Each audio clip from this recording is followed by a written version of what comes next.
ರಣ ಬಿಸಿಲಿನ ಮಧ್ಯೆ ತರಕಾರಿ ಬೆಲೆ ಗಗನಕ್ಕೇರಿದೆ. ಚಿಕನ್ಗಿಂತಲೂ ಬೀನ್ಸ್ ಬೆಲೆ ಭಾರಿ ಏರಿಕೆಯಾಗಿದೆ. ಚಿಕನ್ ಬೆಲೆ ಕೆಜಿಗೆ 170 ರೂಪಾಯಿ ಆದರೆ ಬೀನ್ಸ್ ಬೆಲೆ 200 ರೂಪಾಯಿ ಆಗಿದೆ. 2 ವಾರಗಳಿಂದ ವಿಪರೀತ ಏರಿಕೆ ಕಾಣ್ತಾ ಇದೆ ತರಕಾರಿ ದರ. 200ರ ಗಡಿ ದಾಟಿದೆ ಬಟಾಣಿ, ಶುಂಠಿ ಬೆಲೆ. ಸೊಪ್ಪು ತರಕಾರಿಗೂ ಕೂಡ ಬೆಲೆ ಏರಿಕೆಯ ಬಿಸಿ ತಟ್ಟಿದೆ. 10-20 ರೂಪಾಯಿ ಮಾರಾಟ ಆಗ್ತಾ ಇದ್ದ ಸೊಪ್ಪು 30ರಿಂದ 40 ರೂಪಾಯಿಗೆ ಮಾರಾಟ ಆಗ್ತಾ ಇದೆ.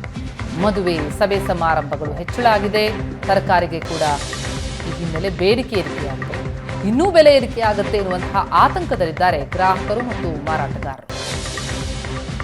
ಚಿಕನ್ಗಿಂತಲೂ ಬೀನ್ಸ್ ದರ ಏರಿಕೆಯಾಗಿರುವಂಥದ್ದು. ಆ ಮಟ್ಟಿಗೆ ತರಕಾರಿ ಬೆಲೆಯಲ್ಲಿ ಭಾರಿ ಏರಿಕೆ. ಹಿಂದಿನ ದರ 80 ರೂಪಾಯಿ ಇತ್ತು ಕೆಜಿಗೆ ಬೀನ್ಸ್ ದರ, ಈಗ 200 ರೂಪಾಯಿಗೆ ಏರಿಕೆಯಾಗಿದೆ. ಕ್ಯಾರೆಟ್ 60 ರೂಪಾಯಿ ಇದ್ದದ್ದು 100 ರೂಪಾಯಿಗೆ ಏರಿಕೆಯಾಗಿದೆ. ಇನ್ನು ನವಿಲುಕೋಸು 30 ರೂಪಾಯಿ ಇತ್ತು, ಈಗ 80 ರೂಪಾಯಿ ಆಗಿದೆ. ಇವೆಲ್ಲವೂ ಕೂಡ 1 ಕೆಜಿ ತರಕಾರಿಯ ದರ.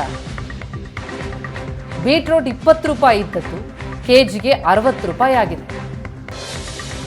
ಭಾರಿ ಏರಿಕೆ. ಆಲೂಗಡ್ಡೆ 30 ರೂಪಾಯಿ ಇದ್ದದ್ದು ಡಬಲ್ ಆಗಿದೆ, 60 ರೂಪಾಯಿ ಆಗಿದೆ. ಬಟಾಣಿ, ಶುಂಠಿ ಬೆಲೆ 200ರ ಗಡಿ ದಾಟಿದೆ. ಹೂಕೋಸು 20 ರೂಪಾಯಿ ಇದ್ದದ್ದು 50 ರೂಪಾಯಿ ಆಗಿದೆ.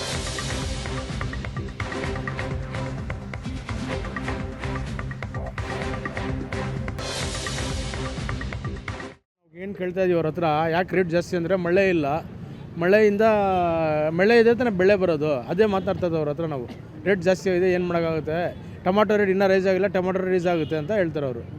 ಇನ್ನೇನು ಹೇಳೋಣ, ಪ್ರತಿಯೊಂದು ಬೆಲೆ ಜಾಸ್ತಿ ಇದೆ.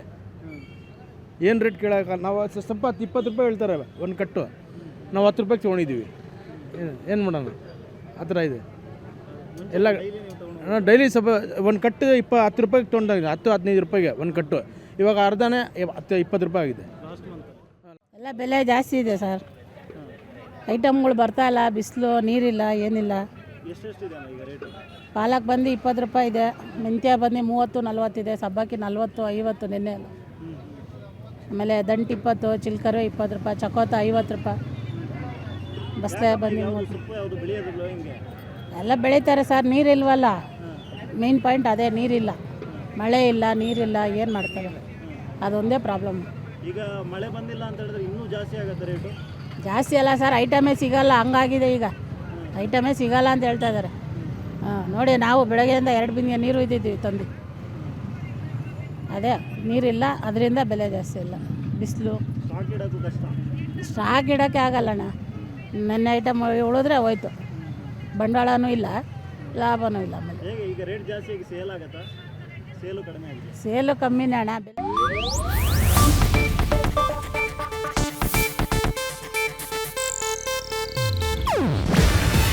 ಇದು ಏಷ್ಯಾನೆಟ್ ನ್ಯೂಸ್ ನೆಟ್ವರ್ಕ್ ಪ್ರಸ್ತುತಿ. ನೀವು ನೋಡ್ತಿದ್ದೀರಾ ಏಷ್ಯಾನೆಟ್ ಸುವರ್ಣ ನ್ಯೂಸ್.